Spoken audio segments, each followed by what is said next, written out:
మీ ద్వారా కానీ వాళ్ళకి కానీ చెప్పింది ఒకటే, 4-5 సైట్లు ఉన్నా సరే ఒక్క సైట్ మాత్రమే మీకు ఇస్తాను నేను. ఎందుకంటే ఆ డబ్బులు కొనుక్కున్నాను 4 సైట్లు. ఒక్క సైట్ కొనుక్కున్నవాడు ఉన్నాడు, నువ్వే పట్టా కనుక్కున్నా డైరెక్ట్ నీ పేరు ఇస్తాను నేను, ఇంక ఎవరి పేరులో పట్టా ఉండదు, నీ పేరునే పట్టా ఉంటుంది అని వాళ్ళతో చెప్పడం జరిగింది. కానీ రాజకీయ అవసరాల గురించో రాజకీయ మనుగడ గురించో ఈ విషయాన్ని పెద్ద చేసుకుంటూ వెళ్ళడం జరిగింది. నేను ప్రతిదీ కూడా ఏదైతే రూల్ ఉందో ఆ రూల్ ప్రకారమే చేసుకుంటున్నాను.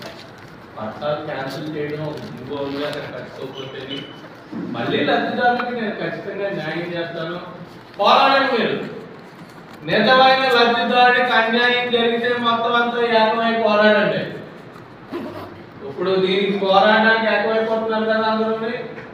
నిజమైన లబ్ధిదారుడికి అన్యాయం జరిగిన రోజున రియల్ ఎస్టేట్ చేసిన వాళ్ళకి కాకుండా రూపాయి కూడబెట్టుకుని ఎవరైతే కొనుక్కున్నారో వాళ్ళకి న్యాయం చేస్తాను నేను. అనీవెన్గా ఉన్నాయి కాబట్టి ఏదైతే అది సైట్ లో ఉన్నదో ఆ సైట్ నుంచి రాదమ్మా, మాక్సిమం వీలైతే వస్తుందేమో కానీ మాక్సిమం రాదు.